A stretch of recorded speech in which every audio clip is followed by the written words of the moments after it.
আসছি আগামী সংসদ নির্বাচনে আমাদের যে প্রার্থী আছেন ব্যারিস্টার ফুয়াদ ভাই, তিনি আমিরের জামাতের পছন্দের প্রার্থী, সেই হিসাবে এবি পার্টি থেকে এখানে নির্বাচন করছেন। তা আপনারা ছোটবেলা থেকে আমাকে চিনেন, আমি আপনাদের কাছে একটা ওয়াদা দিয়ে যাচ্ছি, সেটা হলো যে ফুয়াদ ভাইকে আপনারা যদি ভোট দিয়ে নির্বাচিত করেন, আমাদের এই যে রাজগুরুর যে অবহেলিত যে রাস্তাঘাটগুলো আছে,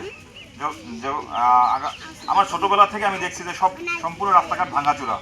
এই রাস্তাঘাটগুলো নিয়ে কিন্তু ইতিমধ্যে আমরা বিভিন্ন মন্ত্রণালয়ে আবেদন করেছি, দৌড়দৌড়ি করেছি, সেগুলো পাশ হওয়ার প্রেক্ষাপটের ভিতরে আছে, পর্যায়ক্রমে রাস্তাগুলো হবে।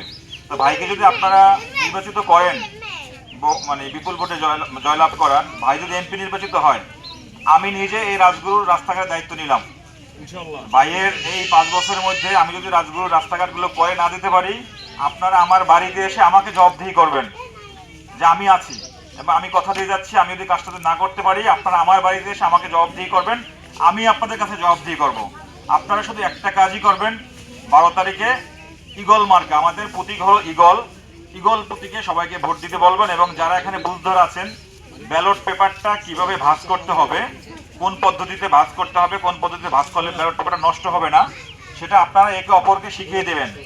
লম্বালম্বি সিল মারার পরে লম্বালম্বি ভাঁজ করে আড়াআড়ি ভাঁজ করতে হবে, কিভাবে করতে হবে যারা জানাশোনা আছে তাদের কাছ থেকে শিখে নেবেন। এবং আমাদের আরেকটা ভোট আছে, গোলাপি কাগজের ভোটটা আপনারা হাতে পাবেন। এই বাংলাদেশটা আমাদের, সেই বাংলাদেশটাকে আমাদের করার জন্য, পরিবার মুক্ত বাংলাদেশ গঠনের জন্য, সংস্কারের জন্য আপনারা হ্যাঁ ভোট দেবেন অবশ্যই, এবং সবাইকে বলবেন হ্যাঁ ভোট দেওয়ার জন্য। আমরা আপনাদেরকে কোনো কার্ডের অফার দিব না, কোনো কিছু করতে পারবো না, কার্ডের কথা বলবো না। আমরা আপনাদের যোগ্য কর্মসংস্থান সৃষ্টির কথা বলছি, আপনাদেরকে মর্যাদা দিব, আপনারা মর্যাদার সাথে বসবাস করবেন, এবং আপনারা ইনসাফের বাংলাদেশ পাবেন। ইনসাফের বাংলাদেশ বিনির্মাণের জন্য আপনারা ব্যারিস্টার ফুয়াদ ভাইয়ের পাশে থাকবেন। ইগল প্রতীকে 12 তারিখে সবাই ভোট দিয়ে জয়যুক্ত করবেন। ধন্যবাদ সবাইকে।